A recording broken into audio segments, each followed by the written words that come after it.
তিনি দাঁড়িয়েছিলেন চুপচাপ, ঠিক যেমন নির্জন প্রান্তরে নিঃসঙ্গ বটবৃক্ষ দাঁড়িয়ে থাকে, মহাসমুদ্রের বিচ্ছিন্ন দ্বীপের মতো জনারণ্যে একা হয়ে। ক্রিস্টিয়ানো রোনালদো তখনও চোখ দিয়ে জল ফেলেননি। 4 বছর আগে কাতার বিশ্বকাপে যখন মরক্কোর কাছে হেরে বিদায় নিয়েছিল পর্তুগাল, তখন রোনালদোর সে কি হাপুস নয়নে কান্না।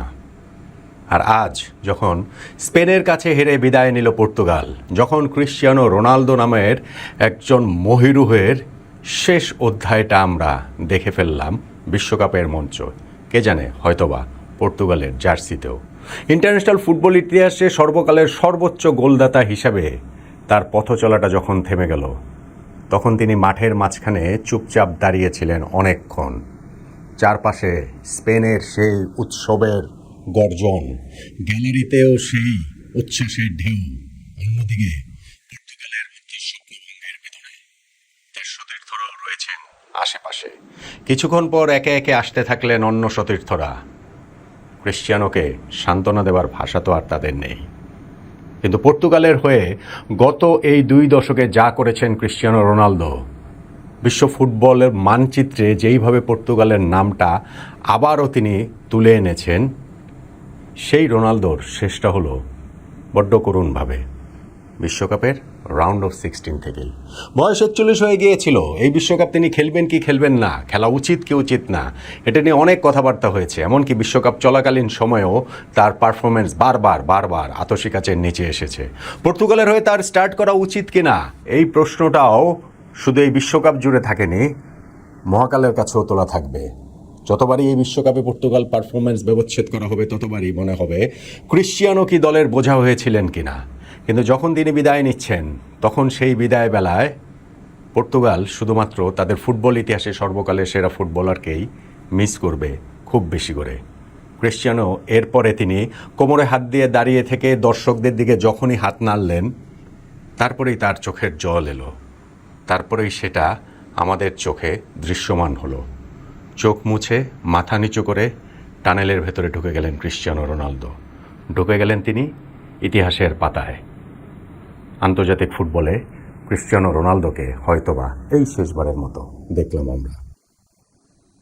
আগের দিন নেইমারের বিদায় হয়েছে, আগের দিন ব্রাজিলের বিদায় হয়েছে, আজ বিদায় হলো ক্রিস্টিয়ানো রোনালদোর, বিদায় হলো পর্তুগালের। ব্রাজিলের বিদায়টা ছিল আকস্মিক, নরওয়ের কাছে হেরে, কিন্তু পর্তুগালের বিদায়টাকে তেমন বলার উপায় নেই। স্পেনের সঙ্গে যখন খেলা পড়েছে, তখনই তো বোঝা গিয়েছিল যে কোনো এক মহিরুহের পতন ঘটে যাবে এই পর্বেই। সেটা পর্তুগাল হয়ে গেল। ম্যাচটা কিন্তু হয়েছে বেশ ম্যারম্যারে। বলার মতো তেমন কিছুই ছিল না, বলার মতো তেমন কোনো কন্ট্রিবিউশন ক্রিস্টিয়ানো রোনালদোরও ছিল না। যদিও ম্যাচের শুরুর অংশেই তিনি টাইট অ্যাঙ্গেল থেকে একটা শট নিয়ে সেটা স্প্যানিশ কিপার উনাই সিমনকে সেভ করতে ফোর্স করেছিলেন। যদিও প্রথমার্ধের শেষ দিকে তিনি একটা ফ্লিক করার চেষ্টা করেছিলেন, যেটাও ডাইভ দিয়ে সিমন রক্ষা করেছেন। কিন্তু মোটা দাগে পুরো ম্যাচটা জুড়েই তিনি আসলে নিষ্প্রভই ছিলেন। মোটা দাগে এইবারের বিশ্বকাপ জুড়েও তিনি যেমনটা ছিলেন। ক্রিস্টিয়ানোর কি এই বিশ্বকাপটা খেলা প্রয়োজন ছিল?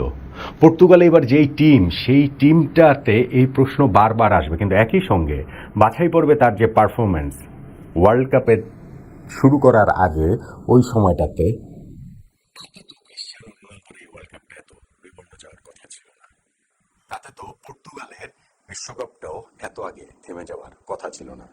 অন্যদিকে স্পেন, তারা তাদের মতো করেই খেলেছে ম্যাচটা। যে তাদের মতো করে আসলে খেলেনি যে খুব ডমিনেট করেছে, খুব ফ্লেয়ার ছিল, তা হয়তো না। কিন্তু ম্যাচটা ওই আজকের দিনেই কয়েক ঘন্টা আগেই ইংল্যান্ড মেক্সিকো যে ম্যাচটা হয়েছে, ওয়ার্ল্ড কাপের অল টাইম ক্লাসিক একটা ম্যাচের মধ্যে রোমাঞ্চ, উত্তেজনা, শিহরণে ভরপুর। কিন্তু এই দুটো বড় দল, বড় দুই প্রতিবেশী দেশ, স্পেন পর্তুগালের মুখোমুখি লড়াইটা একটুখানি দর্শকদের প্রত্যাশা মেটাতে পারেনি, সেটা বলা যেতেই পারে। বলার মতো চান্স খুব বেশি ক্রিয়েট হয়নি। লামিন ইয়ামাল কিছু থ্রেট করেছেন, পর্তুগালের একটা বল বারে প্রতিহত হলো, নুনো মেন্ডেজের শট প্রতিপক্ষ ডিফেন্ডারের মাথায় লেগে। এর বাইরে নুনো মেন্ডেজ আবার তিনি ইনজুরি হয়ে সেকেন্ড হাফের শুরুতে বেরিয়ে গেলেন। খুব ক্লিয়ার কাট অপরচুনিটি বলতে সবচেয়ে বেশি করে ম্যাচের শুরুতে মিকেল ওয়ারজাবাল মিনিট 10 মাথায় যে সুযোগটা পেয়েছিলেন, একেবারে গোলকিপারকে একা পেয়েও তিনি বলটা বাইরে মেরে দেন।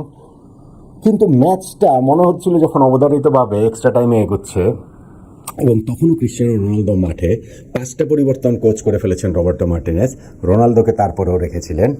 এক্সট্রা টাইমে গেলে কি হতো আমরা কেউ জানি না, কিন্তু ওই সময় গোলটা পেয়ে গেল স্পেন। যখন হচ্ছে 2-3টা ইন্টারচেঞ্জ হয়ে পাস হয়ে যখন তার কাছে বলটা আসে, তারপরে তিনি ডাউন হিসেবে জালে জড়িয়ে দিলেন। ম্যাচের করে ঘড়ির তখন 91তম মিনিট, আর অল্প কিছু সময় বাকি ছিল। সেই অল্প কিছু সময়ে পর্তুগাল অন্ততপক্ষে দুবার ক্রস ফেলেছিল বক্সের মধ্যে। সেই দুইবারের একবারও ক্রিশ্চিয়ানো রোনালদোর মাথা খুঁজে পায়নি। সেই দুইবারের কোনোবারই তাই বলটাও জাল খুঁজে পায়নি। বের্নার্ডো সিলভা এবং জোয়াও নেভেসের সেই প্রচেষ্টা দুটো যখন পোস্ট ঘেঁষে বেরিয়ে যায়, পর্তুগালের বিশ্বকাপ স্বপ্নটাও, ক্রিশ্চিয়ানো রোনালদোর এই একমাত্র যে আরাধ্য তার ফুটবল ক্যারিয়ারে বিশ্বকাপ জয়ের স্বপ্নটা, সেটাও শেষ হয়ে গেল।